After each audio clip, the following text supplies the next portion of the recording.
All right, welcome to another exciting episode of The Real Deal. It is the NBA season 2023-2024 season is upon us, and I got a special show, special guest upcoming. So let's get started.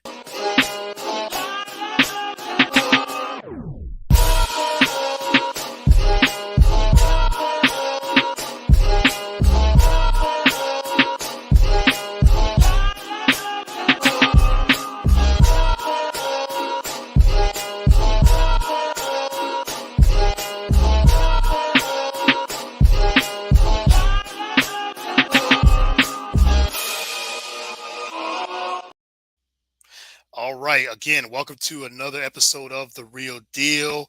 Happy Saturday. It is October 21st. Can you believe it? It's almost at the end of October.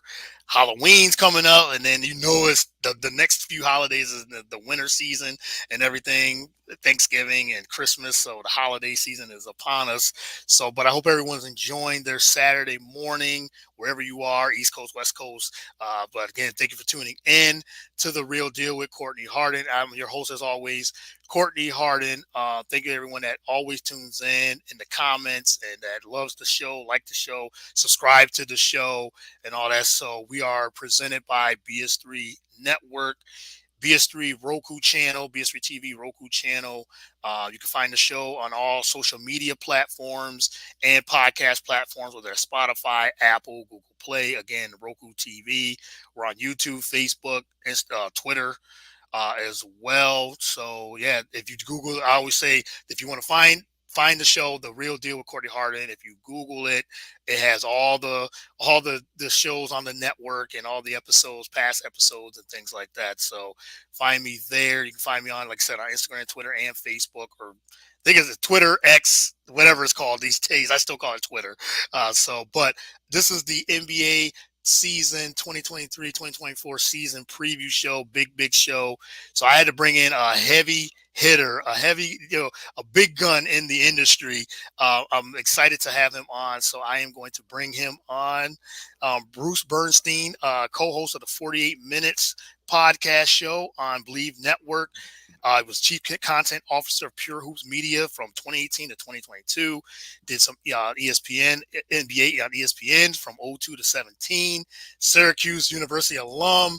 I mean, this guy's got so much, history and content, and he's been with the NBA for many years. So it was only right to do a season preview with him. So thank you, Pure Hoops Bruce, as he calls himself, Bruce Bernstein. Thank you for coming on the show. Really appreciate it.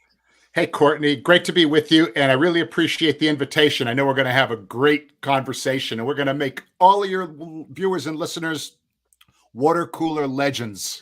Yes, yes, and I'm excited for that because I know when I watched your podcast 48 hours, 48 minutes, excuse me, 48 minutes. If it was 48 hours, it'd be like the movie, 48 minutes. and I love, like you said, you've had so many great guests.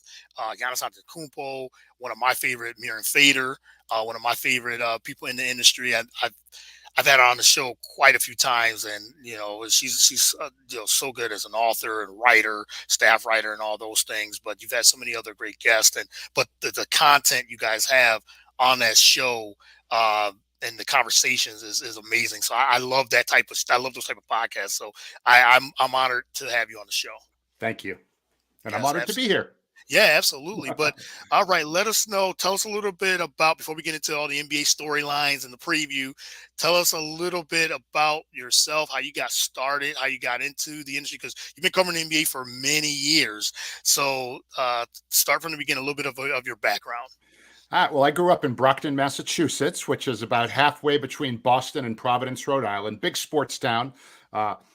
Marvelous Marvin Hagler, the middleweight champion. Okay, yes. He lived in my town. He actually used to train upstairs from my great uncle's shoe store. So I used to see Marvin running around, when he was training and stuff early in his career. Got to ESPN in 1982.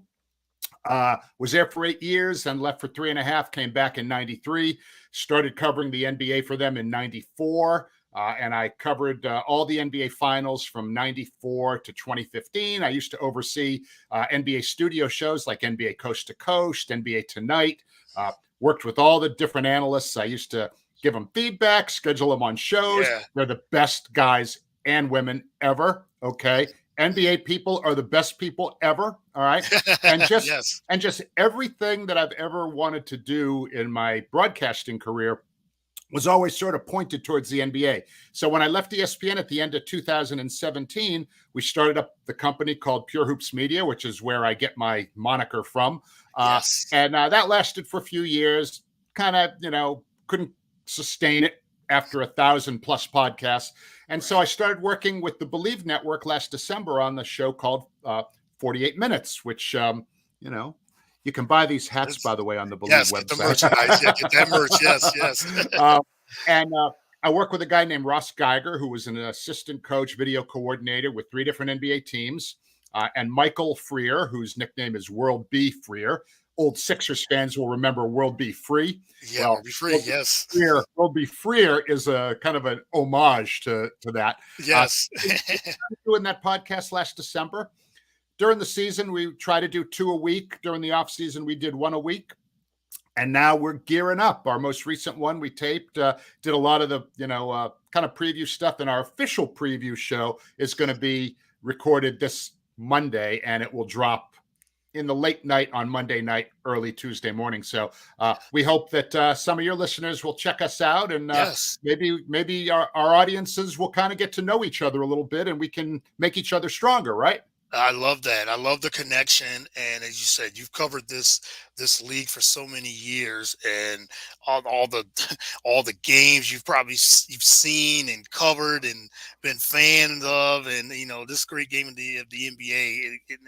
Just it's amazing. I've been, like I said, I've been an NBA fan for 30 plus years over, Wow. and just loved it too. And now that I'm podcasting, and I love the researching, I love the connections and all those things. And each season is always different, and this season looks like it's going to be one of those special ones. When we get into some of the previews, and there's been so many trades already, and like trades right before the season even started, and it's going to be so much fun. But talk a little bit about the 48 minutes podcast, and you said how it came all about and everything too. How do you select your guest? You prep for the show. How that all come about? Well, we try to, use our contacts from our careers. I mean, look, Russ Geiger, my co-host, is 100% responsible for getting us Giannis Antetokounmpo because they are actually very close friends. And if you watch the podcast that we did, it was probably about 5 weeks ago. It's on my YouTube channel. If you want to find it, it's also on Apple Podcasts, all the podcast platforms that your show is on. Yes. He had asked Giannis shortly after we started doing the show, hey, and we started it last December. He said, hey, we'd love you to do the podcast. And, Giannis said, yeah, sometime after the season, I'll do it. He had never done a podcast ever, including his brother Thanasis, who has a podcast. Yeah. He did our podcast before he did his brother's, which I said, well, Russ, I guess that makes him family or whatever, right? Yes. Okay. Yes. Because he stepped to the front of the line in front of Thanasis, which was awesome for us. I mean, we got a lot of Right. notoriety out of it. And in fact, that particular podcast really set everything in motion for the trades and stuff that happened, right? Because I had asked Giannis on the show, you always seem like you've been super comfortable playing in Milwaukee. Do you see yourself finishing your career there? And I was kind of expecting him to say, yeah, I love Milwaukee, like the kind of standard sort of answer where, guys don't want to say anything that might, but he didn't do that. He's there. Well, as long as everyone's working in the same direction, putting in the sacrifices, doing all the things to help make us successful, I see myself staying.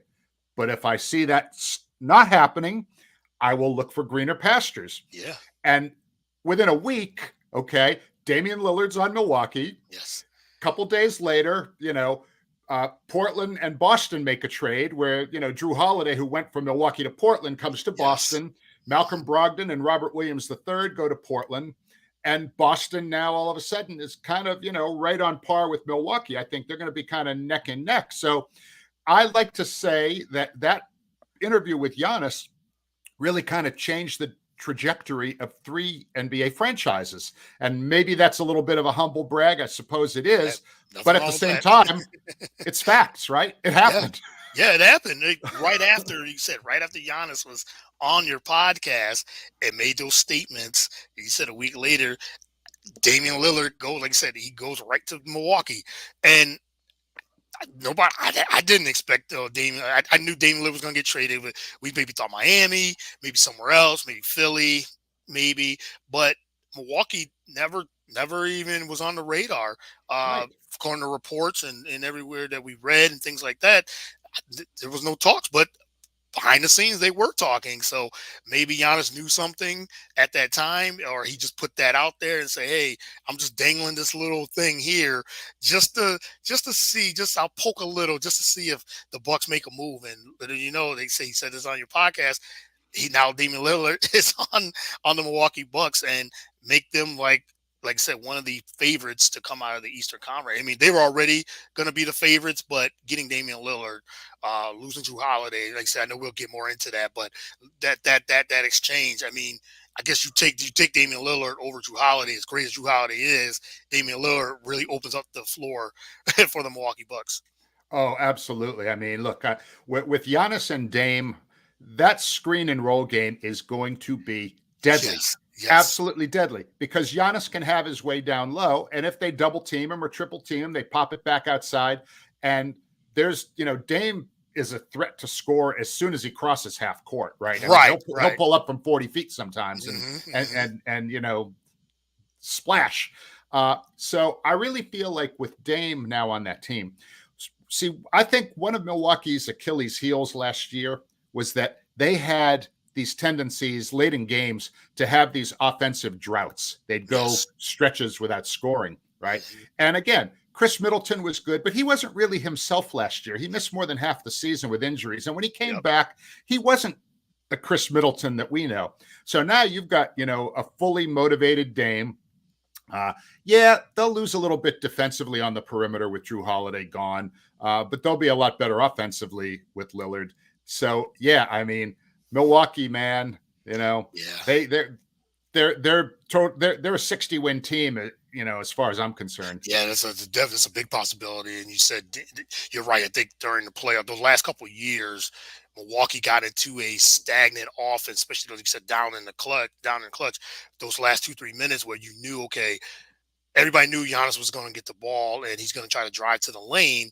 So they just put a wall in the lanes where he couldn't really operate. There's no space. But now with Damian Lillard, you have to account for him, like you said, shooting from 35 and beyond, and it opens up. And Giannis talked about this. He's never seen open space so much on the floor in his life. So now you have to account for Damian Lillard, who's going to take a lot of the pressure off of Giannis. And now that opens up the offense. So he doesn't have to like just barrel his way through each and every time to get a basket in the last couple of minutes. Now you got to got Damian Lillard, who's been clutch for his career, who Oh can yeah. has made big shots, has sent teams home throughout his career and waved bye to him. That really. That offense is really going to really be good, and it's going to be a little growing pains in the beginning because they're trying to figure it out. But once they get really rolling, they're gonna be really tough. I'll tell you what, and Middleton, who I mentioned a moment ago, he is going to really, really benefit from this because Yes. he was always the number two guy, right? Hmm. And he can, he's got a nice mid range. He can hit from downtown, whatever. But with Dame occupying some of the perimeter defenders, all Chris Middleton's got to do is just kind of keep moving around out there. They'll Hmm. find him. He is going to have so many open looks, and he's a bucket getter, right? I mean, he's going Yeah. to get good shot. He won't average 20 points, I don't think, because he's not going to get enough buckets to average 20, but he'll average somewhere in the high teens, and he's going to shoot a very good percentage. So he'll Yeah. be very efficient this year. Yes, that's it. He'll be very, very efficient. Like he'll be even more efficient if he can stay healthy. And they got Brook Lopez, they got Bobby Portis. I think Pat Connington, he helps a little bit of Pat Conley, well, he can hit open shots. He'll help defensively on the perimeter as well. Like I said, yes, they did lose a lot with Drew Holiday, who's an excellent two-way player, and but Pat Connaughton can move in that a little bit, and I think they still will be decent defensively because Giannis is a great defender. Middleton can be a really good defender as well. So they'll cover for Dame's lack of defense. Even though Dame did say he said, "Hey, I can be a decent defender if I need to be," and maybe he can be. And playing with the Bucks, maybe that will help him become a better defender too. So Yeah. I really like this team. I think maybe this it was not really a weakness, but the coaching because it's Adrian Griffin's first Yeah. season. Um, so that could be something, but he has to lean on the veterans. I think that could really help. That could really help the coaching. I agree with you. It's funny. You kind of took the words right out of my mouth. I was going to talk about Adrian Griffin next. Highly respected assistant for a long time, former Celtic, former lots of teams. Has a son, AJ, who's playing, I believe, for Atlanta right now. So I mean, he's always been, great basketball DNA. But he had hired Terry Stotts Terry as an Stotts, yeah. assistant coach, and a couple days ago, apparently they got into a little thing during a huddle. Like there was a huddle, and Adrian Griffin said to the assistant coaches after the huddle, I would like to talk to you guys separately. And before Stotts came over to Adrian and the other assistants, he was saying something to Damian and to Giannis. And I guess Griffin yelled at him in front of the whole team, and Stotts quit. So now Terry Stotts is not going to be an assistant coach for Milwaukee. We're going to kind of have to keep our eye on that situation a little bit, because look, I mean, there'll be pressure on Adrian Griffin, no question about it. Everybody's expecting, at the very least, making the Eastern Conference Finals, if not winning a championship. And for a rookie coach, as we saw with Joe Mazzulla last year, that's a pretty tall order. Yeah, very tall order. And you're right. That's exactly that's one of the biggest storylines now. Terry Stotts he quits, and maybe that was a part of the trade of Damian Lillard. He worked with Damian Lillard for so many years, being his coach for 9-10 years of his career, and that kind of helped Dame come to Milwaukee, I'm sure. But now that he's not there, who, like I said, a very respected coach, it was going to be the assistant, was going to help alleviate some of those coaching growing pains that Adrian Griffin's going to encounter. He was probably going to be the voice of reason right there as his head associate assistant coach. Now he doesn't have that, so that is something to watch out for, and to see how that's going to transpire. So I hope Adrian Griffin has success because he has a very talented team, and we'll see how that all plays out. But Terry Stotts, yeah, to lead a team a week before the season starts is big news. Absolutely. So, all right. Well, once we get back into some of those storylines, I wanted to ask you more about your ESPN career. You said you was with there at ESPN. You've seen all the changes and things like that, and even now today, there's so many turnover and so many changes, even with the NBA coverage and all that. That experience of you working for ESPN, how has that from when you started then until what you see today? Well, I mean, having access to so much information, the research department, having Yeah. the opportunity to cover a lot of games over the years, all-star games, NBA finals, some regular season games, doing shows on a daily basis.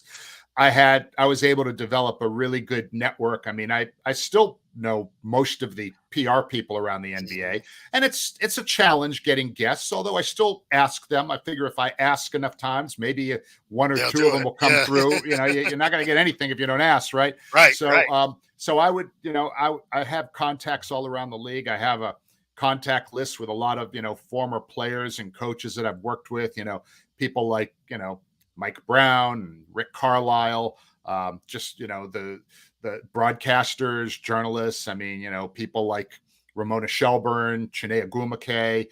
These people are friends, right? And Mark Jones, Mike Breen, all these people. So they've all been, I learned something from everybody, Courtney. I always sort of felt like I know some stuff, but I don't know everything, right? So I would always try and tap into people's expertise. And when you have access to the very best of the best, like these journalists, these broadcasters, these former coaches who would come work as analysts, Mike Brown was, remains a really good friend. He was one of our analysts. Um, Half of the guys on the San Antonio Spurs who have their numbers retired worked with me at one point. Avery Johnson, Sean Elliott, Bruce Bowen. So when you get a chance to talk to these people and shut your mouth and listen, ask questions, Yeah. right? I mean, because we all love the sound of our voice, right? But Yeah. you don't really learn anything when you're talking. You learn when you're listening. So Yes. by being Right. able to have access to these brilliant people, and just the whole ESPN facility. I mean, I had access to people at the NBA. I worked on the NBA draft for 15 straight years. I was in charge of David Stern for 11 of them and Adam Silver for 4 of them. So, Wow. Yeah. I feel like I had opportunities to touch a lot of different areas, and very grateful. And it's helping me now, even though I'm not in the TV business anymore. Yeah, I mean, like you said, just the access to be able to, like I said, the research department, or like you said, ESPN is still the worldwide leader. Many changes it's done. It's still like the biggest sports network, even though Oh it yeah. has a lot of competition, but it's still ESPN. And but to, like I said, the connections to for the journalists, the broadcasters, and just to listen and soak in assistant coaches, former players, current players, Exactly. just soak that all that information. That would be like, I love that he said, because if you have a contact listening, but if you're there and working there and you're just listening and just soaking it all in, that's just a lot of information, just to valuable information to have. When you sit and you watch a game with somebody like Tim Legler, okay, Yeah, right. it's like getting a PhD in basketball, because he's like writing stuff down, because he would be preparing notes for production assistants, because he'd want to show video of a certain thing. He'd go up on the touch screen and he'd pause it and he'd put arrows and this and that, and then he'd show you how things unfold. And you just go to a much deeper level. Uh, Yeah. and so having an opportunity to work with somebody like Legler, back when Doug Collins worked with the network, I'll never forget one time. It was the 2015 finals, the first championship for the Warriors. Doug wasn't doing the game. He was on the pregame show or maybe something. So I'm sitting with him down in the green room watching the game. And he is basically saying, predicting what was going to happen. All right. So after that, watch what they do. The guy was just like predicting plays before they happen. I'm thinking to myself, oh my God, this is Yeah. like, I can't even believe this. But it was like, I hope that, I know he's working as a consultant with the Chicago Bulls. So hopefully he's going to take some of that expertise and help get that team out of second gear. Because right now, I think that's where they are. They're stuck right in the middle of the Yep. pack, which is the worst place to be. Yeah, the Bulls they're right in. They say they're right in the middle, and they just seem like they don't go up or down. They're just stuck right in the middle of mediocrity. Really, they're never worse than that, but they're never that much better than being mediocre. And then I just don't understand. They don't make many moves, and the moves they do make, they're small or minor, or if any. And they just like to be in that middle. They could make the playoffs, or they could just miss out one game from the playoffs. So If you were going to predict them, you're going to say, well, they'll win between 40 and 42 games. They might be 500. They might be a game over 500. yes, They might yes, be a game under 500. But mm-hmm. they're like you said, they are straight middle of the pack. Middle of the pack every single year. It seems like, over the last 5-6 years, Yeah. for them. But yeah, you're right. Just you talk Tim Legler, Doug Collins. I remember Doug Collins. After he was coaching, he became, like I said, as an analyst, and he was like. He was, you said, predicting plays.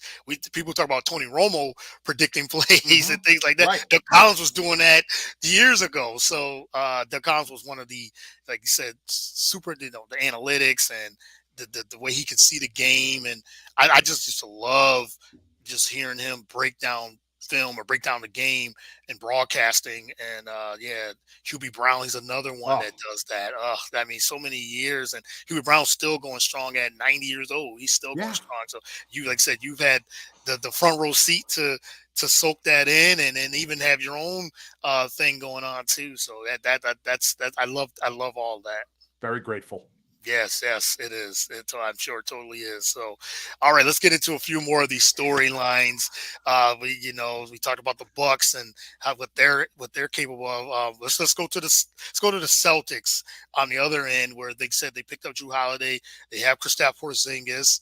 Jalen Brown signs one of the biggest contracts ever in NBA history as so far. And you still got Jason Tatum. Missoula is signed. They lose Marcus Smart. They lose Robert Williams. They lose Grant Williams as well. So where do you see the Celtics at that top, top two, top three teams in the East? Yeah, I see Boston and Milwaukee almost being Mm, me identically, too. like co-favorites. Someone's going to come out of the East. It's going to be one of those teams unless something crazy happens injury-wise. Okay, but you mentioned their starting five. You didn't mention Derek White, who's the Derek fifth White, starter. yes, Um, that starting five, I think, is the gold standard for starting fives in the league. But my concern with Boston is injuries could be a thing. Kristaps Porzingis has a history of injuries, and they've invested a lot of capital in him. Uh, their depth could be a little bit of a question mark, I think.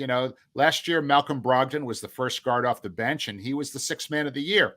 Also, Grant Williams, who a lot of NBA fans know, but when you would watch that guy on a day-to-day basis, he was somebody who probably averaged 7 or 8 points a game, but he was a hard-nosed defender. He was yeah, one of the few tough guys on Boston, along with Marcus Smart, also gone, because they're really mostly a soft team, a finesse team. They yeah, don't really have tough guys on their team. I mean, back in his day, Al Horford was a tough guy, but he's 37 years old now, and he'll probably play reduced minutes this year with Porzingis there. And also, Grant Williams was actually one of their best players when it came to guarding Giannis, because right. he'd get low on that center of gravity and he'd push him off of his spots, Mhm. make it difficult for him. I mean, look, if Giannis got the ball on him in the post, he could shoot over him. But a lot of times he couldn't even get the position he wanted Yeah, because Grant Williams was kind of pushing him around. And I think one of the big things about Boston, and this is something for, if you watch Celtics games this year and the folks who are listeners and viewers of your show, they're their guards, Holiday and Derek White, that is, I think, without question, the best defensive backcourt in yeah, the entire NBA. White was second team all defense last year. Holiday was first team all defense last year. yeah, And in today's NBA, between screen and roll, where you want guys to get in the paint or drive and kick to get those open threes, other teams are going to have a real tough time. Their guards are going to have a really tough time getting into the paint against those two guys, because they are both dogs out there and they will give no ground at all. Derek White, if you folks watch some Celtics games, he was the leading shot blocker among guards last year. yeah, Okay. yeah, And Holiday, as we know, is just like, a relentless defender, and White too. And they both have good enough offensive games where they're not going to be taking shots away from Brown and Tatum. They'll just be glue guys. I mean, and do their thing. So my concern with them is going to be health with Porzingis and depth as some of the guys that they've acquired, some of whom are actually going to surprise people because I've seen them on other teams and I like yeah. them. Mhm. Guys like, Neemias Queta, Lamar Stevens, O'Shea Brissett. Yep. I think, they're not going to be like huge factors, but you need those guys to do the dirty work. And I think they're all kind of here for that. Yeah, yeah, I agree with all that assessment, and I think the Celtics, as you said, this could be like their Tatum's entering his prime right now. Jalen Brown's into his prime, so they've had a great run with Marcus Smart. He was the heart and soul of that Oh, team. God. So true. Yes, and now that he's gone, because I think it was to me it seemed like it was a more of a leadership thing. Like Marcus Smart was such a leader, Mhm. vocal leader, and their heart and their soul. They lose that. Now it's Tatum's team now. So they seem like there was at least last season, Missoula was trying to figure that out as a first year head coach, was trying to figure it out. And like I was reading that there was some things with Smart and Grant Williams where they were battling with Missoula, like, okay, who's the leader? Now Tatum is the clear cut leader of this team. And Jalen Brown's getting paid to be, now you have to see him improve even more. So pressure's on them to really take that next step, get back to the finals, and maybe finish the deal. So you go out and get a Kristaps Porzingis, who we know if he's healthy, he really helps them on the defensive end. Offensively, he's a 7'3". Yeah, can shoot the three, can get on the post a little bit, and he doesn't mind. He's not like I said, not a powerful guy, but he doesn't mind mixing it up either in a way. He just got, like I said, the health. And then you said Derek White, Drew Holiday. I think Drew Holiday is going to really have a tremendous year because I think he's going to feel disrespected that, okay, Milwaukee trades me after we win a championship and they want to get Dame Lillard. Okay, if it comes down to us, if it comes down to Celtics and Bucks, I think Drew Holiday's going to really take it personal. So yeah, the Celtics are going to be really tough. Well, it's funny. You say that it's Tatum's team. And as we speak today, I agree with you. I think that's true. But I could see things evolving where Drew Holiday eventually kind of becomes the Okay. leader of this team. It's Mhm. not going to happen right away because that's not the kind of guy Drew is. Drew will spread his goodness around that locker room, Yes. around practice when they practice. I mean, think of how great an opportunity it's going to be for Peyton Pritchard, right? Who's going to have to Yeah. take a bigger role this year. And he played like maybe 45, 50 games last year. And a lot of his minutes were mop up minutes, but he's going to be expected to do more this year. And Yeah. the opportunity to practice every day against Drew Holiday is going to help that guy grow. I expect him to be a much different guy than we've seen in his first couple seasons. I 100% agree. And then now Tatum becomes an MVP candidate now. Like Oh he yeah. was most of the last season, but now it's like, okay, Mark Smart's gone. All right, I got to even step up even more. And they like I said, their defense is going to be really something to watch because of that backcourt. Tatum's a really good defender. Jalen Brown could be a really good defender, and as we said, if Porzingis stays healthy, he could be a good defender. So Just and stand there with your hands up in hands the up, middle. right? Just keep your hands up. Right. Yes. And Al Horford is a good defender. So even at his age, he still Yep. can be. I mean, whatever you get out of Al Horford, I would. I think it was. I was to listen to another podcast, and I think they said that Al Horford keep him in bubble wrap for most of the season, and then bring because he showed he could still be effective when he does not play in a lot of minutes. So, but you're right. I think the depth is a question mark. Uh, and I still feel like the coaching again, Missoula's now's got to figure out rotations and things like that. So he's got the experience, from the first season. Now he can really put his blueprint on this team, and this is now his team to lead. Yeah, absolutely. And they did a really good job beefing up the brain trust there. They hired Yeah. Sam Cassell when Doc got let go in Philly. Sam was available. They brought him in, former Yes. Celtic. Mhm. Charles Lee, who was an assistant in Milwaukee, highly respected guy.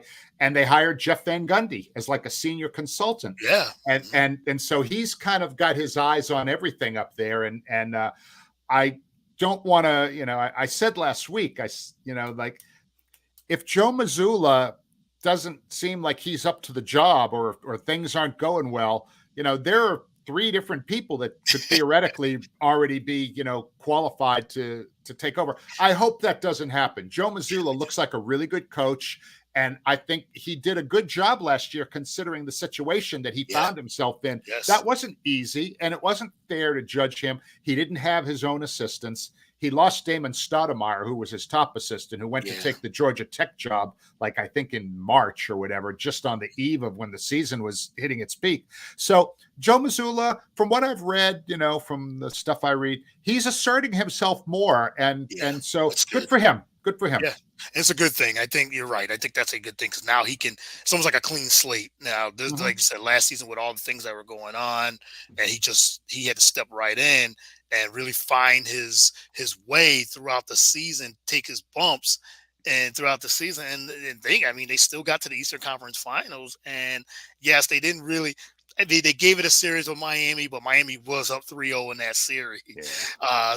But he did all he could, and now he really has his team. Now he could really put his Yep. stamp on his team. So they're Absolutely. they're going to be a dangerous team once again too. So all right, let's talk about these Philadelphia 76ers. And yeah, and Oh this it's man. the James Harden circus. It just seemed like I've seen this movie before with Ben Simmons a few years ago. A couple different situations, but almost the same thing. But James Harden is clashing with Daryl Morey, not showing up to practice now, and who knows what's going to happen when the season starts? Is he going to be there? Is he not going to be there? Is he going to make he's gonna make it like a living hell, just if I supposed to say, with the team. And I think the Sixers are gonna take a step back without James Harden, because I don't their depth is very good. If you talk about depth, their depth is pretty questionable. Mhm. Yes, you got the MVP in Joel Embiid, reigning MVP. I like Tyrese Maxey, but this Harden and the Nick Nurse now is the head coach. I do like that. But what do you think of the whole Harden and Sixer situation? All right, full disclosure here. I've never been a fan of James Harden. Okay. Yeah, okay, That yeah. is until last season. Okay. I always felt that he put his personal stats first and winning second. I Right. hated the way he dominated the ball, and I never felt like he made his teammates better. But I really felt last season, and I praised him numerous times. I felt that was the best version of James Harden I'd seen in forever. He Yeah. was a willing playmaker. He scored fewer points, but he led the league in assists for a team that won 50 plus games. He was the primary reason that Joel Embiid ended up winning the MVP. Their efficiency together on the court in their two-man game was pretty much the best in the league. Yeah. But he's reverted back to his James first mindset. He's causing havoc in Philly. He wants out, and Philly wants him out. But you can't just trade a guy of his stature for a bag of tasty cakes. Okay. So they're stuck with each other. The best thing might just be for the team to tell him, you know what, James, why don't you just kind of stay away, and we'll work on getting an acceptable deal for you, and we'll let you know, and we'll let your agent know when that happens. But you're really not helping us. So, just go away for now. I don't know if you saw it, but Kenyon Martin, that former NBA player, he was on Gilbert Arenas' podcast yesterday. Yes. Yep. He just trashed Harden. He called him a liar. He said, dog, why would anybody give you maximum money? You're a liar.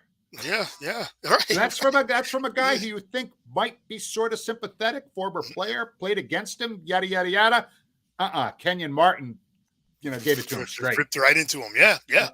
And that's it right there. That's the issue. James Harden has to come to a realization that he's not the same player he was in Houston. Mm-hmm. He's not even the same player he was in Brooklyn. He's still a good player, but he's not a max guy anymore. And I think that's where it gets, where he feels like he doesn't have any leverage. And that's where I think he feels like, okay, I still need to get paid. I still need to get money.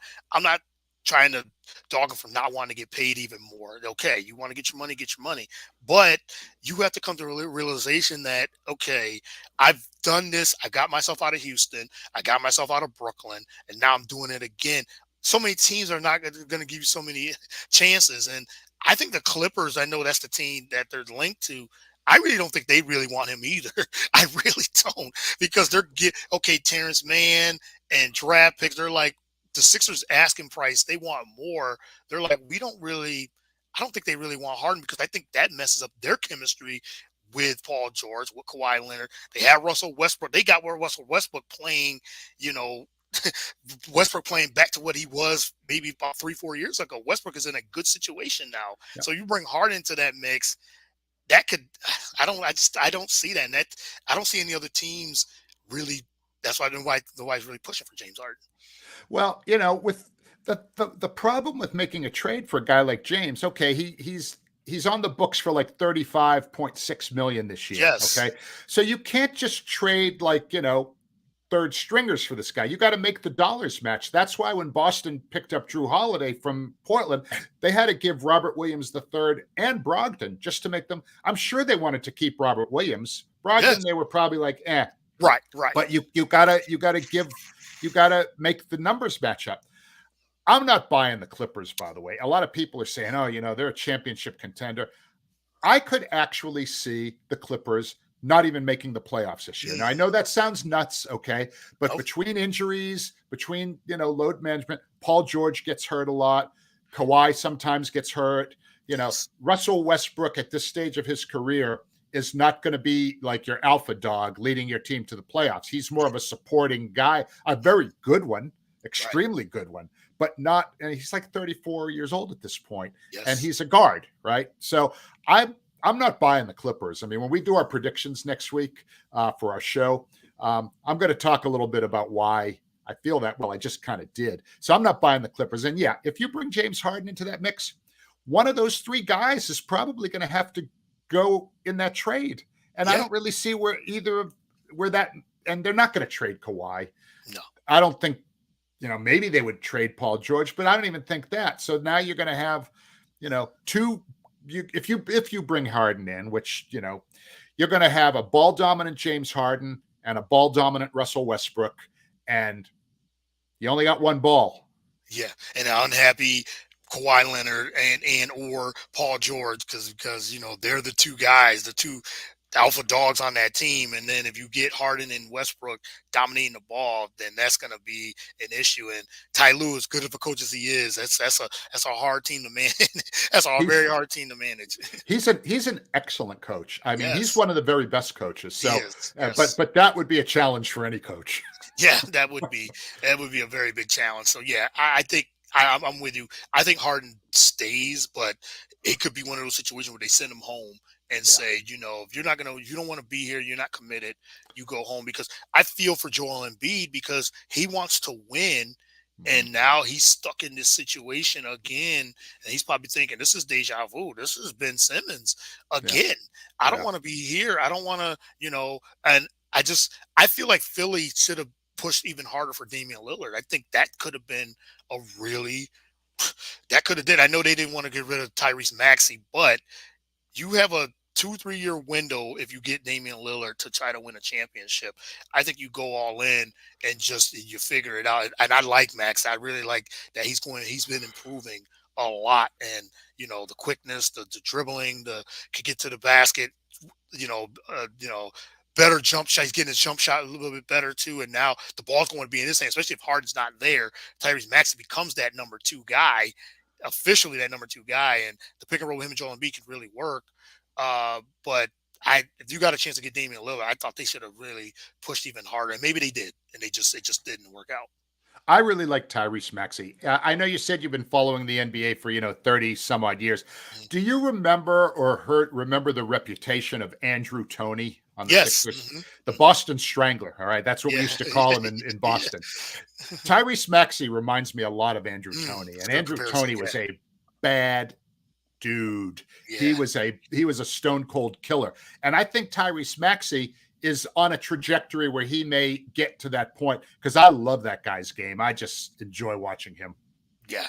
Yes. Because he's quick and like I said, he can get to the basket and now that him and Joel Embiid, if Harden's not there and to take up, have the ball in his hands all the time, then now it's Maxi's turn. So, Yeah. the Sixers, they're one of those other teams too that can really they could be that fourth, fifth team, or I can see them dropping even further Mm-hmm. down the line and maybe in the play-in because it's Joel Embiid and everybody else with him and Maxi, and their depth is very questionable. Yeah.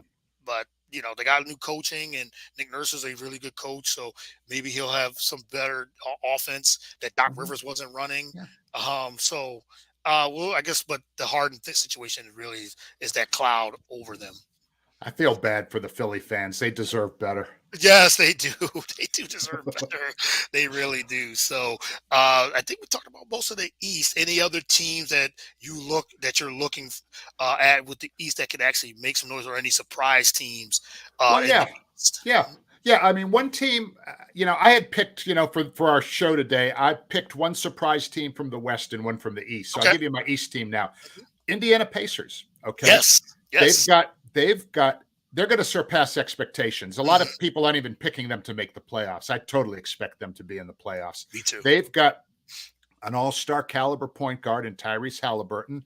They've got a good presence in the middle on defense with Miles Turner. You've got a three-point specialist like Buddy Hield. You got a second-year bucket getter in Benedict Mathurin. Mhm. Obi Toppin comes over from the Knicks, gives them some front court depth. Free agent Bruce Brown, who was a huge factor for Yes. Denver last year in the playoffs, helped win it all. He's what I like to call a Swiss Army knife. He does a little Yeah. bit of everything Know for you, everything. Yes. a little, Yes. little of everything. And then, and you have Rick Carlisle, who's a tremendous coach, and this rookie, Jarris Walker, man, he's a 6'8", 20-year-old beast. If he gets Mhm. some minutes, he is going to set some great screens for guys like Hield and Halliburton. They're going to be definitely a team who's going to be exceeding expectations in a lot of people's minds. So yes, and it's great. I mean, Indiana is a great basketball city or state rather. So I think they'll do very well this year. I agree. I like Indiana a lot, and just for all the reasons you said, and they're going to be playing more up tempo, and they were already one of the least efficient transition teams last year, and now you add a Obi Toppin and the pieces they have in Bruce Brown. You add those pieces. Bruce Brown just coming off a championship run with Denver. That he just adds to that. Just a guy that wants to run, and Tyrese Halliburton. They're gonna they're gonna really. I think they're gonna have a breakout year too. So Yeah. I 100% agree. I did want to ask you about one more team, then we'll move to the Yep. West. Yep. The Miami Heat, coming off another tremendous run, and they feel it seems like they're being a little disrespected again too. And yes, they didn't get Dame Lillard. I think that that does hurt a lot, but you still have Jimmy Butler, and playoff Jimmy Butler is a real thing. And like this guy can take it, and their system and what they stand for, and they're gonna think like, okay, everybody's talking about Milwaukee, everybody's talking about Boston. Cleveland is another team that people are putting ahead of them. New York is another team, but Miami, right there. What do you think of the Miami Heat and their chances of getting back to the NBA Finals? They had the worst off season, I They think, did, of any team yes. because they were so sure they were going to be able to get Damian Lillard for a Mhm. bag of chips because nobody else was interested in them, in Damian Lillard, except for them. So they let Max Strus go as a free agent. They let Gabe Vincent go as a free agent, who's now on the Lakers and is going to be a really good addition to the Mhm. Lakers. So what do they have left? They've got Bam Adebayo, who's awesome. Love that guy. You've Yep. got an aging Jimmy Butler who's still really good, as you mentioned, particularly in the playoffs. He even admits I don't really get interested in what's going on until after the All-Star break. So, so you're going to have, solid Jimmy and Tyler Hero. That's going to be an interesting situation for me because Yes. Tyler's a 20-point guy, but he knows all summer long they were trying to trade him. So, Mhm. how's he going to feel about things? We know all about the Heat culture. It really is a thing, Courtney. It really is. I believe in it, and it's been in place for a while.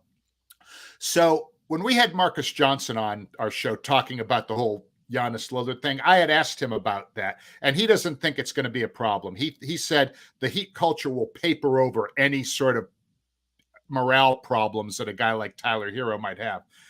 But I just don't see that team. I mean, Caleb Martin was good last year. I Yeah. don't think he's as good as he played in the playoffs. Uh, and some of their other guys, I'm not, Duncan Robinson. Yeah, okay, he's a one-dimensional player. Mhm. But Yeah. here's the thing about Miami and why we shouldn't sleep on them, even though I'm basically telling you every reason that I'm sleeping on them right now. They have a great history of developing players there, guys that you haven't really heard of Yes. until they play in that system and they develop under Spoelstra, under Riley, under, just, get kind of washed into that culture. So Mhm. there's going to be a couple guys whose names we don't really know that will probably emerge as decent guys. So I would say, I look at Miami and I'm thinking like maybe 6, 7, 8, somewhere in there. Yeah, because I mean, they barely made the playoffs. They had to in the play in and get that 8th seed, and they got right in. And then, like I said, once the playoffs hit, Jimmy Butler turns it around, and that team and that Heat culture turns around. I think that's a good point. A great point you made was because they have Eric Spoelstra as their coach, and so he, there's just arguably the best coach in the NBA. Uh-huh. And he knows how to push the right buttons and get this team playing very hard. But you're right. I think losing Gabe Vincent and Max Strus is something to really keep an eye on, because Kyle Lowry, he's in the back end of his career too, and he barely. I mean, he had an okay year, but he wasn't really. He's not the Kyle Lowry that we've seen three, Mm-mm. 4 years ago because of No, the no. the age and the injuries Yeah. and things like that. And I mean, how much can Jimmy Butler carry this team? Um, that's something. But I think it does come down to Tyler Hero, though. I agree with you. I think it does come down to him because he is a 20-point scorer, Yep. but he's a liability on defense. He said he's heard all the trade rumors, and now he's very upset because Portland didn't really want him. They wanted more than just him for the Damian Lillard, so he's taking it personal. So maybe a really ticked off Tyler Hero. I mean, we'll Yeah. see if that helps, but that would be big for Miami. But I'm not gonna count them out, but I don't think they're gonna Yeah. get back to the finals. I mean, you look at what they have. They have three really good players, and then they got a bunch of guys, Yeah, right? right. And like you said, Gavins and Max Strus, they they came out of nowhere. They've come out of nowhere just being in that Heat culture, Yep. and now they've gotten paid and then go on other teams. So it's you said Miami could bring 2, 3 guys come playoff time. You're thinking, who are these guys? And Right. they're playing in the finals again. Right. Well, we'll see. We'll see, right? We will definitely see. We'll definitely see. But all right, let's move on to the West. And I mean, the West is so loaded. I mean, we could go through. There's at least 10 to 12 teams in the West that are fighting for 8 spots. But let's start with Denver. I think you got to start there. The defending champions, and there's still talk. Can they repeat? And there's other teams coming at them and everything. They have Nikola Jokic. They Jamal Murray. I think now a healthy Jamal Murray coming. We've seen what he can do in the finals and playoffs and finals, and now he's coming to regular season. They're going to be another dangerous team too. And what do you think of Denver and their chances of repeating? I think they'll come out of the West. I expect them to come out of the Western Conference, but I don't see them repeating. I Okay. think both Milwaukee and Boston are better, but I thought the same thing last year too. So I mean, I was wrong about them last year, and uh, the difference that I see is Damian Lillard makes Milwaukee better. Drew Holiday and Porzingis makes Boston better, but Denver, to me, they lost Bruce Brown, who we talked about with Indiana a few minutes Yes. ago. They Mhm. lost Jeff Green, who granted was only playing like 17, 18 minutes a game. But that guy, man, his contributions went way beyond what he would show up in a box score. He Yes. was a really important guy, a leader on that team. So guys like Reggie Jackson and Christian Brown are really going to need to step up and fill the gaps a little bit. But it's not like the cupboard's bare. I mean, look, Michael Porter Jr., if healthy, excellent player. Aaron Gordon was outstanding last year. Outstanding. Yes. And Jamal Murray, you mentioned, I mean, he's great. And Jokic, you talk about a unicorn, man. I mean, Yeah. he's a two-time MVP at age 28. He could have been a three-time MVP last Yeah. year, but they decided to give it to Joel Embiid, which okay. I mean, he was certainly deserving, but they say that great players that their most productive years are between the ages of 28 and 32. Okay. Yeah. Jokic is 28. Yes. So it's possible we haven't even seen the The best best. version of this guy yet. And I had asked somebody, I forget who, what would that even look like? I mean, Yeah. he's the best passer in the NBA, guard, forward, you name it. He's the best passer. Yeah. Okay. He Yes. makes things easy for his teammates. He gets guys open looks. He puts the ball right where it needs to be. If he gets any better, then maybe Denver will repeat. I don't see it happening right now, but I think they'll come out of the West. I like, yes, I agree. 100, I agree. Everything you just said with about Denver. I think they definitely come out of the West. And just to talk about Nikola Jokic, I mean, this guy, you said he loves passing the ball more than anything. He loves getting his teammates open looks, and they play so much better when around him, and he's looking to pass, but then he could get down on the block and score. He could shoot from the outside. He could do a little better. He could dribble. As slow as it looks, he gets in that lane, and he's a load. He's such a big player. I just like watching him play because he's so good. And as you said, and yes, he won his first championship. As we know, watching and covering and ever for so many years, they get greedy. They want more. It's like he wants another championship. It's like, oh, this feels good. Like, but I want to get there again. I want to win another. I want to win another one and another. So that motivation, and he doesn't care about stats. He doesn't. It just seems like he just goes out there and he plays basketball. He's from that old school era where it's like, okay, just throw me the ball. Okay, what do we have to do to win? He does whatever it takes to win. Yep. But as you said, their depth, yes, losing Bruce Brown and Jeff Green, big pieces of their championship run.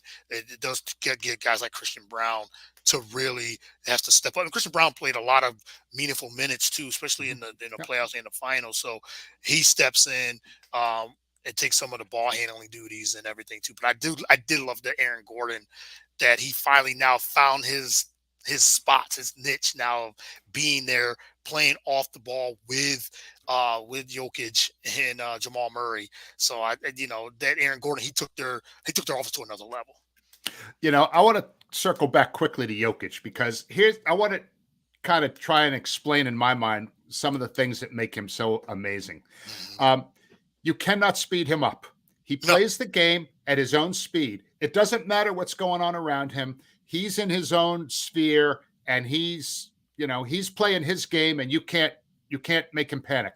And here's the thing. Sometimes I get hired by ESPN Radio to produce some games on radio. So last year I did a Phoenix Denver playoff game. Okay. And I was sitting, our table was courtside, but it was close to one end of the. So I was watching Jokic. Okay. He never jumps more than about 2 inches off the floor. I watched him the entire game, yeah, Courtney. He never jumped more than about 2 inches off the floor. He gets his hand up, he tips the ball to himself, and he grabs the rebound. He's not somebody who has to like make big flashy plays where he like someone like Zion Williamson who just explodes up in the air and then lands with a powerful press. Jokic is almost like he's got great footwork. He yeah, doesn't jump high. And I believe that because he plays that way, where he doesn't try to jump, he doesn't try to do more than he needs to physically, he'll play 15 years and he won't get hurt because right. he's not going to have all that like weight coming down on his ankles and his knees and his feet. Mhm. Because feet are one of the things that ends big men's careers a lot of time. The pounding. His don't take it. So you watch if you ever get a chance to any of your listeners or viewers get a chance to watch a Denver game, just watch how he is at both ends. He doesn't jump, which means that he's not taking as much of a pounding, and that's one of the secrets I think to his success. Yeah, I mean, great points because you're right. He does play at his own speed, and he doesn't rush, and that's why he's so efficient as a big man. He doesn't get rattled at all when double teams come. He's such a great Mm-mm. passer. He averages 8, 9 assists a game, like almost a triple double. He did average Right. triple double. Yep. So it's an effective triple. There's not one of those triple doubles that you think, hey, he just filled up the box score. No, this guy Right. actually is it affects the game in so many ways. And oh, by the way, he can give you 20 to 25 points on any given night when he Absolutely. wants to, and then 12 to 13 rebounds like in his sleep. So he's become one of those players, like you said, a unicorn in at the highest level. Yep. I can't say much. I love Nikola Jokic, and I know there's always the Joel Embiid versus Nikola Jokic. I take Jokic because I think he could just do a little bit more, and he's getting better defensively. I know that was the key, but it's like he's a load. He's 7'2", so he stands there and they can't move it. They can't move him. So he's getting much better defensively too. So Yep. what else can he can't do? It's like he can do everything at a high level. So Exactly. Yep. I agree, totally agree. You brought up Phoenix Suns. They've been the talk of the season as well. They got getting Bradley Beal. They got Frank Vogel as coach now, but they lost Chris Paul and Cameron Payne. They're going to be a dangerous team because of the scoring. Uh, but will they got Nurkic now too? Will they be able to overtake to you? I know we both picked Denver, but can they make it to the Western Conference Finals? Yeah, I think so. I mean, look, the one thing I think they really have to try and get straight on their team is, uh, are they going to have a point guard? If they do have a point guard, who is it going to be? And maybe they don't even need a point guard because you've got, KD who can get his shot, Yep. Devin Booker who can get his own shot. These guys, they you give them the ball and they'll create something. Beal is more of a spot up guy. He may end up becoming sort of like the point guard, the de facto point Yeah, guard to or bring the something. ball I'm up. Yes. not sure. And I mean, I like their team. I think Nurkic is a good player. He's another guy who gets injured sometimes. Yeah. I was a little surprised. Well, not a kind of surprised that they gave up on DeAndre Ayton. I think DeAndre Ayton under a new coach, he and Monty Williams just never saw eye to Right. eye. They Right. just had issues with each other. So I thought, well, maybe Frank Vogel might be able to sort of unlock this guy's, brilliance if it exists. So I was surprised they gave up on him, but they did. Nurkic is a nice player. He gets hurt most years, or at least the last few. But you got Kevin Durant. I mean, Kevin Durant's top 10 all-time player, maybe Yes. even higher, even at his age, after all the injuries and things over the years, he's still one of the top 3 or 4 guys in the entire NBA. Yeah. So, and Devin Booker, man, he's an assassin. I love that guy, So I think it is going to be Denver and Phoenix in that Western Conference final. We'll see, but I think I'm I'm buying Phoenix's stock. They're good. Yeah, I'm buying it too, and I think now one of the keys for them is the health because Kevin Durant has played a full season. Bradley Beal, another guy that hasn't, has been in and out of lineup because of injuries, and even Devin Booker's has missed some games too. Mm-hmm. But Yeah, I'm really looking forward to seeing Devin Booker even take another step because during the playoffs, like you said, he got his own shot. He did whatever he wanted to, and mm-hmm. now that if he's able to now, like if he plays point guard, maybe he gets 5, 6 assists, and I think that could even open up even more because it seemed like there was some disjointment because, as you said, they're Kevin Durant's Devin Booker. They were scoring. It was almost like Kevin Durant to seem like, okay, I'll sit back and let Devin Booker do his thing, and then Devin Booker's like, oh, let me sit back and let Kevin Durant do their thing. I think once they figured it out, now you have Bradley Beal, another 20-point scorer. Maybe Frank Vogel, maybe his offensive philosophy will be a little bit balanced more than Monty Williams's was. And Monty Williams was a good coach. He's a really good coach. But Frank Vogel bringing that championship experience from the Lakers too, and coaching when he was with Indiana, uh, that will definitely help. And I think he said I think they have enough. They'll probably outscore a lot of teams, and they got Grayson Allen too now. So Yeah, yeah, I think that helps their even helps their depth because they lost a lot as well. But I think the ball handling it will come down to those three guys, the big three, and who's going to yeah. be that point guard. But if Devin Booker, I think he's an MVP candidate, especially if he Mm-hmm. really gets that all around game. Besides just the scoring, and you've seen a little bit of it at the end of towards that last season.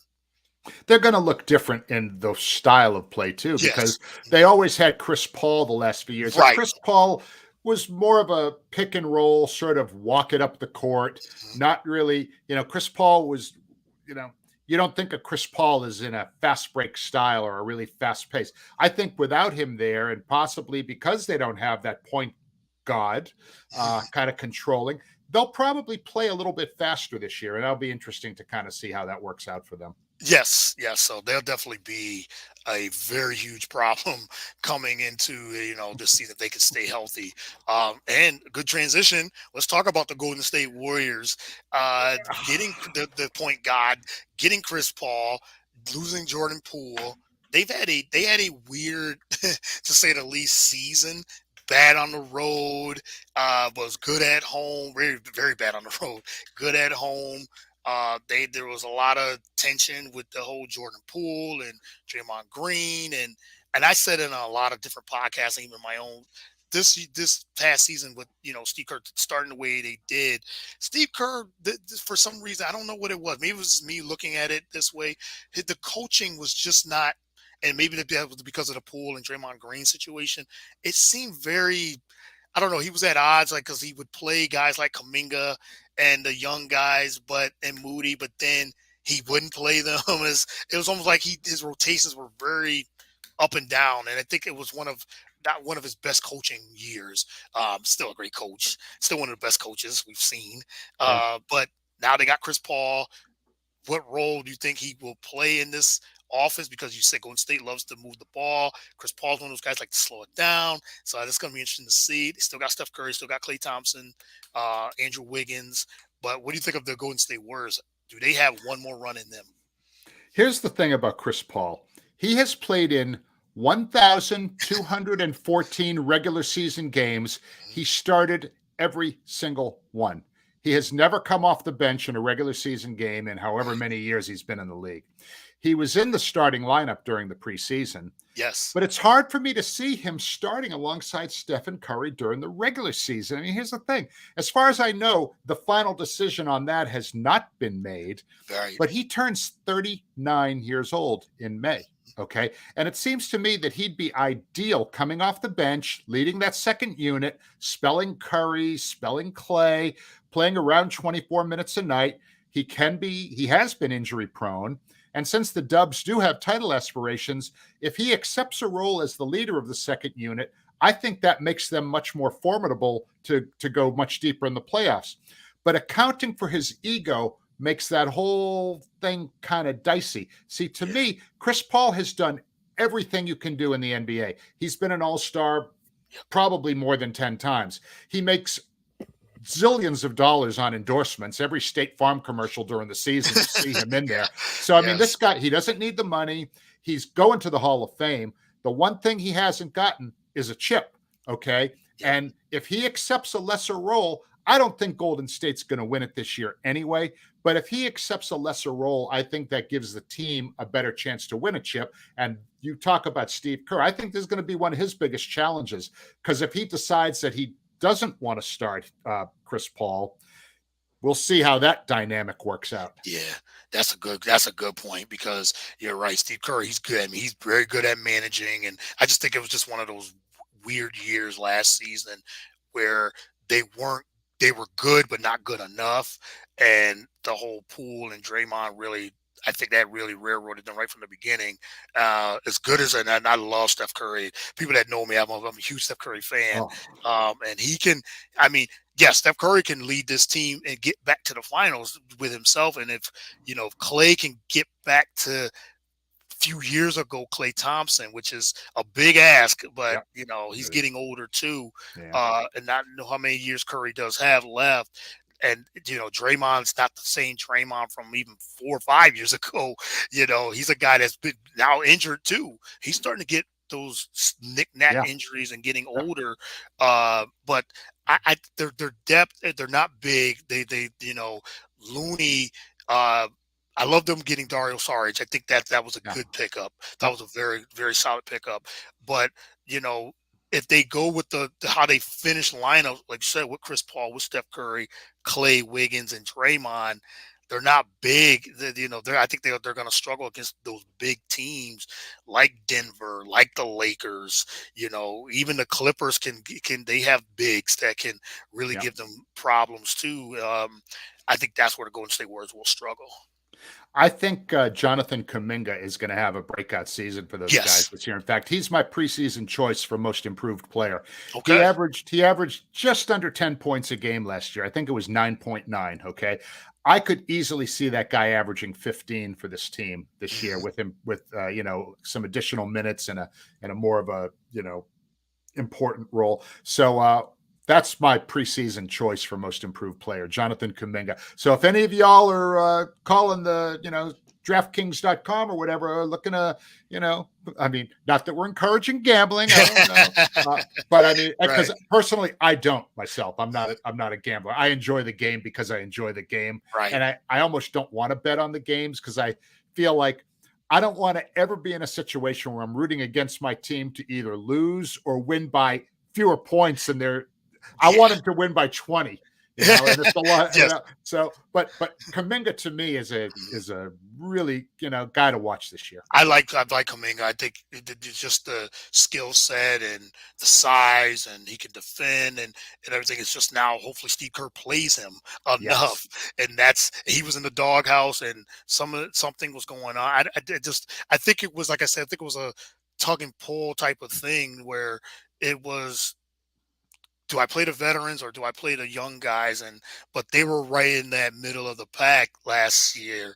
And I know that you said Steve Kerr just he loves the big three and that experience. And now Chris Paul with Wiggins, and Looney, I think he leans heavy on the veterans more. But yeah, Kaminga and Moody itself, I think they have to play because they're Yeah. in Sarge too. I think that rotation, and you said Chris Paul lead them that bench.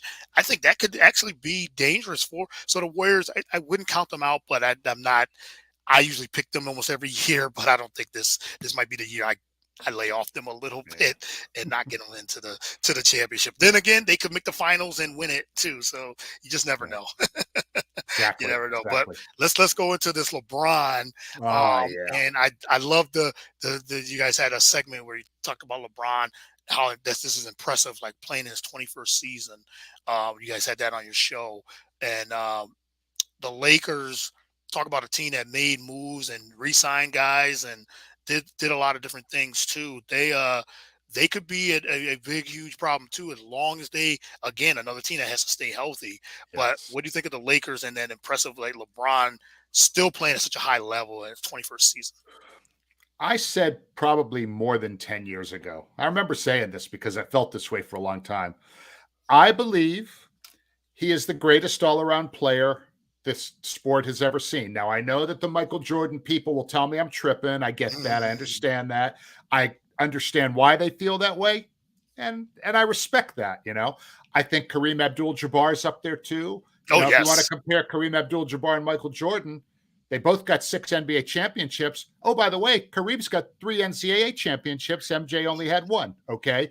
They changed rules because of Kareem Abdul-Jabbar when he was in yes, college. They outlawed the dunk. So to me, Kareem Abdul-Jabbar kind of gets lost in the GOAT discussion sometimes. But for me, here's why I feel it's LeBron. As you mentioned, we talked about, in season 20 of his career, he averaged this scoring average was higher than his career average. And the guy that played 19 years before that and won championships and did all. He's the last few years, his durability has not been quite what it was, I think, because of age. But up until the past 3 seasons, I mean, he was always in the lineup. He never had like extended injuries, except for maybe 1 year. He was durable. He could play both ends of the court. He was a great defensive player. He always tried to make his teammates better. And look, he's still the man in LA. I'm sorry. I know he defers to Anthony Davis sometimes, and he called AD the face of the franchise. And general manager Rob Pelinka's brought in a bunch of guys to try and help him. But you mentioned Davis's health. This is something that almost every year the guy will miss somewhere between 20 and 25 games. And for LeBron, the last 3 seasons, he missed like 26 games per season over the last 3 seasons. So health is going to be an issue for this team. They yeah. do have some nice players, Rui Hachimura was nice, Austin Reeves was nice. Some of the, supporting cast there is nice, but it's really all about LeBron and AD. So if they're not healthy, the team won't go as far as their fans hope they'll go. Yeah, yeah, and they picked up Gabe Vincent, as we talked Yep. about. That was Yep. a huge with his shooting and defense. That helps. I mean, the Lakers they're going all in, and Austin Reeves has improved so much, and they re-signed him as well. I really like the pieces the Lakers are putting together. But as you said, it starts with LeBron and Anthony Davis, and with LeBron. trying to like push it forward to Anthony Davis. It's almost like I'm handing this to you. Like this is your team. Like you said, LeBron's still LeBron. And if it all comes down to the end, it's still going to be LeBron making that decision, taking the last shot, whatever it takes. But Anthony Davis, and we've seen it, and we see it in spots. It's like this guy's a top 5 player, top 10 player when he's healthy and motivated and in shape. So there's a lot of different variables to make that, because Eddie Davis, I always called him the X factor. He's like the big X factor. When he's right and healthy, he's unstoppable. I mean, the guy can give you 25, 30 points, 10, 15 rebounds, and he's a great defender. Yeah. And he blocks shots, he moves. He can, like, there's not many centers that can, and I know he doesn't like playing center, but he plays center. There's not many centers that can guard him. Even Joel Embiid and Jokic, he would give them issues because of the athleticism, So Anthony Davis, like, this is just the health and the motivation, it seems like now. And you would think playing with a guy like LeBron, he would get more of that. But I think once he won that championship, he really celebrated a lot. Yeah. Anthony Davis did. But the guy is very talented. I know he gets that rap that, well, is he going to play? Is he not going to play? And when he does play, what Anthony Davis are you going to get? But Yeah. I think a motivated Anthony Davis in better shape is makes the Lakers very, very unstoppable. Oh yeah, and I really like Darvin Ham, their coach. I think, Yes. I had a chance to talk to him a few times when I was producing some playoff games for ESPN Radio last year. I did 3 of the games in the Lakers Warriors series, so we would do pregame interviews with these guys for the pregame show. Had a chance to talk to him. He is just a solid guy. He's got a commanding presence. He's got Yes. a physical presence. He's somebody that if he gets up in a player's face, it's not going to be like, this little guy against a big dude. He's about solid 6'4", big, shaved head. He's the kind of guy that he's really nice, but don't mess around or you'll find out that he can maybe not be so nice. And I Yeah, love yeah, guys exactly. like that. Exactly. So yeah, so the Lakers, I like their depth. The Lakers have the pieces to really make another run like they did, and getting, like you said, getting Rui Hachimura, getting those pieces. With the touring Prince, I like that. Jared Vanderbilt, Gabe Vincent, we said Christian Yep. Wood. They got enough guys. Jackson Hayes I thought was a really solid pickup too, because a guy that can block shots, and if he's used correctly, playing with Anthony Davis or backing him up, I think the Lakers, they don't have to play LeBron so many minutes or Anthony Davis so many minutes. But you're right, it starts and ends with LeBron and AD for them to have a chance. And they re-signed D'Angelo Russell too, so Yep. he's looked very good. Yep. This so far this preseason. So I got my eyes on the Lakers really making some noise again this next season. So this upcoming season. So let's get into a couple of surprise teams or teams that you're looking for. I know you said you have one. I mean, you got the Sacramento Kings. The run they made, getting to the playoffs for the first time in many years. Dallas Mavericks, see what they do with that dynamic with Luka and Kyrie. The New Orleans Pelicans, talk about a little bit of Zion. I think it starts and ends with him for them to make some noise. And then you got the Memphis Grizzlies also. These are some of the middle of the pack teams. John Morant being suspended for 25 games, but getting Marcus Smart. Do they have enough to hold it down before Ja comes back? But any teams there, OKC, another surprise team, I think that's going to pretty much improve. That's one of the teams I got my eyes looking for. But any team that you're looking at in the Western Conference that could be a surprise. Yeah, OKC. Absolutely. Yeah. I really Yes. like them to make the jump into the playoff field. Last Mhm. year, they made the play-in tournament. They were led by Shea Gilgeous-Alexander, and they got another guy in the backcourt, Josh Giddey, who's really, really exciting player to watch. Exciting player, yes. He begins his 3rd season, but he just turned 21 years old, I think, earlier this month, and this is going to be his 3rd year. They have excellent role players like, Lou Dort, and they have 2 Jalen Williamses, but the Jalen Williams is, I think, the better one at this point. Player, yeah. And then they got Chet Holmgren, who missed last season. He was the number 2 overall pick. The year he came out, he missed last season with a foot injury. He's going to be a real presence in the middle for that team at 7-1. It's funny. We were talking about rookie of the year candidates on our last show. And, the three guys that we kind of pegged as the likely top three rookies are Holmgren, Victor Wembanyama, and Scoot Yes. Henderson. I think Holmgren will be playing for the better team of the three, but it will Yeah. hurt his rookie of the year chances because he's not going to be out there putting up numbers. He's going to be out there being a complementary piece for a team that should be in the playoffs. Whereas Victor, I don't know that San Antonio is going to make the playoffs, so he's going to get his touches and his shots. Although I could see Popovich keeping his minutes under control as he continues to build his body up in the weight room and all that. And Scoot Henderson, I think, will be the rookie of the year this year because he's got the keys to the offense. He's got a coach who's a former point guard. So I think, again, I think Portland will actually be a better team. They're not going to make the Yeah. playoffs, okay? But they were garbage last year, and I think they're going to be not garbage this year. Yeah. And they I picked like up. DeAndre Ayton on their Yeah. team. I like Scoot Henderson. I like, Jeremy Grant, Anthony Simons. They got nice guys. They just need to kind of mature Yeah, together. and then I think they will be, like you said, bringing all those pieces together in Portland, and they got draft picks now, and Oh, they're just built. And who knows, they might keep Robert Williams, and they yeah, just they could keep a lot of those guys, and just having some veterans there yeah. with this young team. They're Brogdon, they remind me of OKC. Just building, yeah, getting all these draft picks, and then drafting the right guys or getting guys in trade, young guys, and having a few veterans here and there. But yeah, I think Portland they won't make the playoffs, but they're going to yeah, be, I think, a little bit more improved than a lot of predictions. yeah, But I do like the OKC team, and Shea Gilchrist Alexander was fourth in scoring last year, and really had this team. Uh, without Chet Holmgren, really had this team buzzing. Now you get Chet who can just come in, be the talented player that he is, and I really I like that with the pieces they have too. But yeah. last topic I want to talk about is Victor Wembanyama. Kind of touched on that.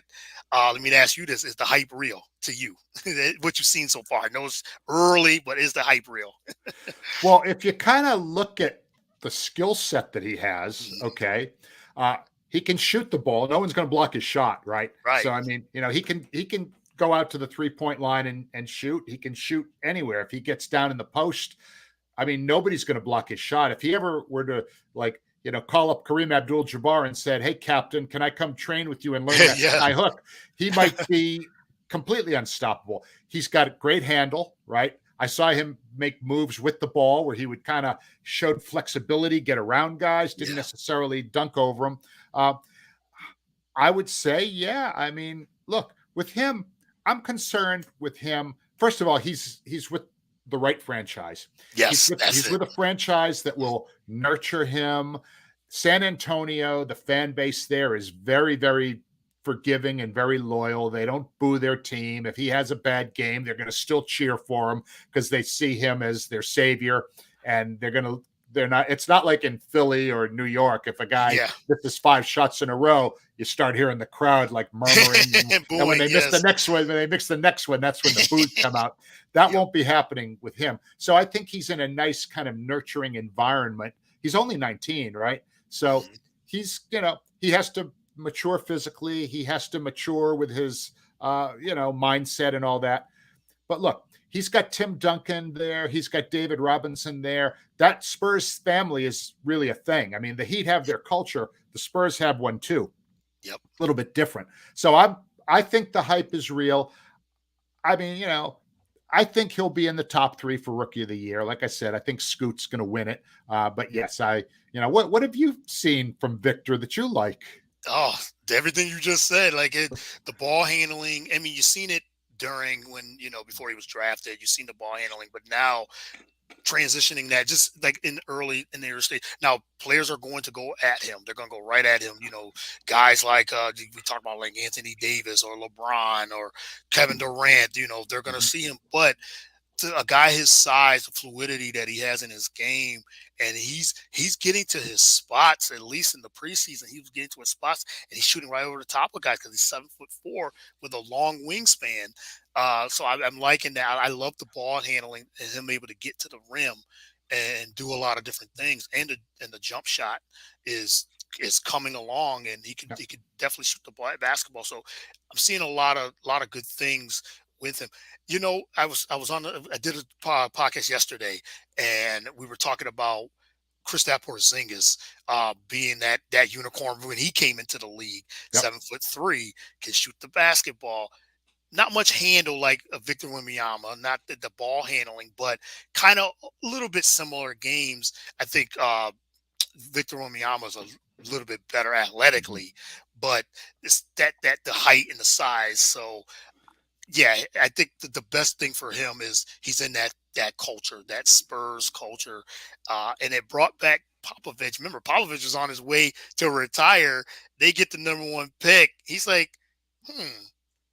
Yeah, I think I'll come back and then and coach this guy for a couple seasons. I got something. I got another. I got another 7 footer rarity of a player that I've had David Robinson. I had Tim Duncan. Now I got Victor Wembanyama. Sure, I'll come back. You don't have to pull my arm. I'll come back and coach this guy. Well, it's funny because when they made it into the lottery, I just knew that the Spurs were going to I get did him. too. Yes. You just knew it because it's like Mhm, we've seen this movie before. mhm. David Robinson, number one overall pick. I think Yeah. it was in '87. Tim Duncan, number one overall pick in '97. And so, yeah, it Yeah. just felt like it was sort of like San Antonio's living right or something. I don't Yeah. know. I Right. mean, Right. so I mean, but I would much rather see him in a place like San Antonio, where they know they're not going to be good this year, but they're all about building. They have some young guys. I don't know, they're not making the playoffs this year, No. but you know, in Pop we trust. I mean, the guy's in the Hall of Fame for a reason. Yeah, right. And it's the coaching and the culture and the the system, and as you said, it's a good organization, great organization, championship organization. Yep. And he went right. And as you said, when it was the lottery, I said and Victor Wembanyama we knew was the number one pick. I told my wife, I said yeah, he's gonna go. He's the San Antonio's gonna get the number one pick, and it's only right that he goes right to them. You Yep. know, it was just like you said, it fit. And Popovich, like I said, he just said, yeah, sure, I'll sign an extension, another 2 3 years. Let me get this guy on track, and then maybe I'll retire. But he's at least in the right situation Ah, to, yeah. Yep. to develop slowly if he needs to and get there. So I totally agree with that. So, but Cool. the last one I was going to ask you, Yep. just your finals. Uh, who do you have in the finals? I know your prediction. I know you're going to do your predictions on your show, but Yeah. who do you like? Who do you like in the finals and to win the championship?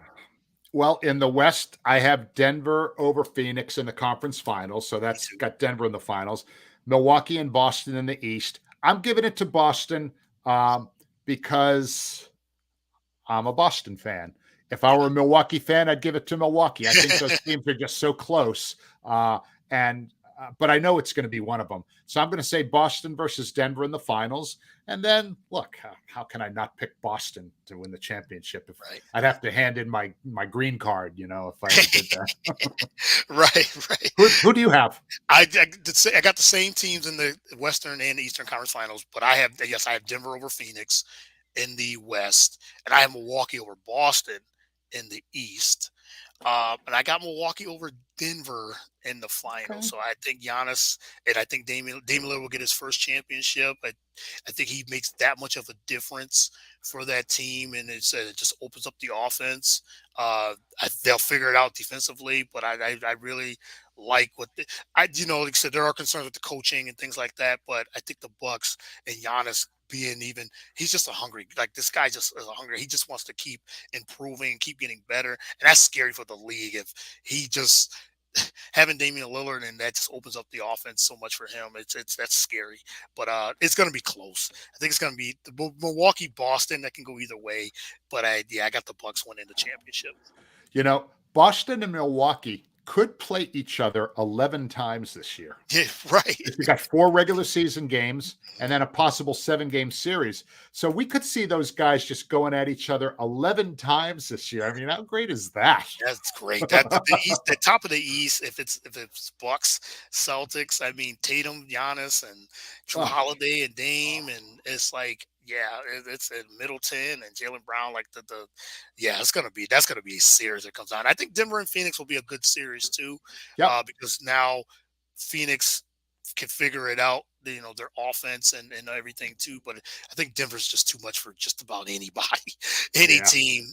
Even losing those guys we talked about, I still feel like with Nikola Jokic, it's he wants. I think he wants more, and I think he's going to play like that. That he wants to continue to try to win more championships. But I don't know if they're going to repeat, but I would not be surprised if they do. Yeah.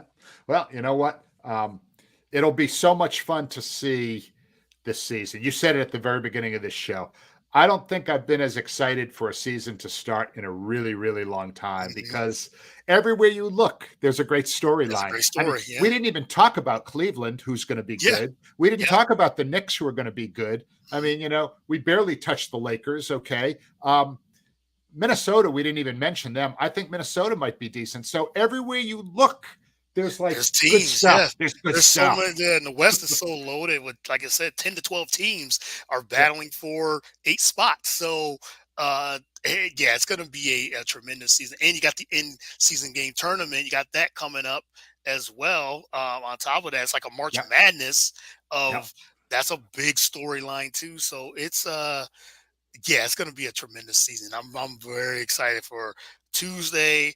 I know you are too. And look forward to all the content of the 48 minutes podcast. So, but let everyone know. Thank you again.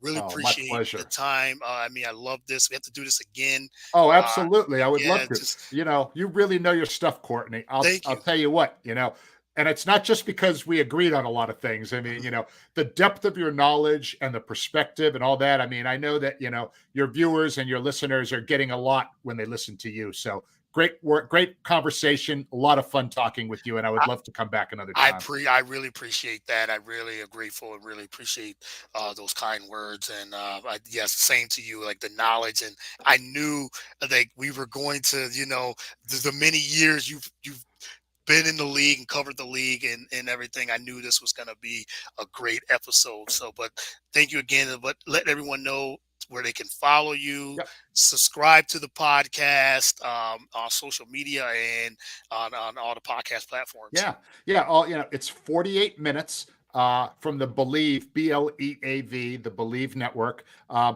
We do the audio, podcasts wherever you listen, and on my personal YouTube channel, which is Bruce Bernstein. We put all of our shows up there, and sometimes we take out selected clips and put up some shorter things. If you don't want to listen, if you don't want to watch a whole show, we try to occasionally put up like a good shorter discussion. So if you just want some bite-sized pieces, you can get some of that too. Instagram, I'm at Pure Hoops Bruce. Twitter, I'm at Pure Hoops Bruce. And when if you check us out and you want to comment or whatever, we're very, very responsive to people. I love answering people, even if I don't agree with them or they don't agree with me. If you want to interact, if you ever want to hit me up on Twitter and say, hey, why don't you guys talk about such and such?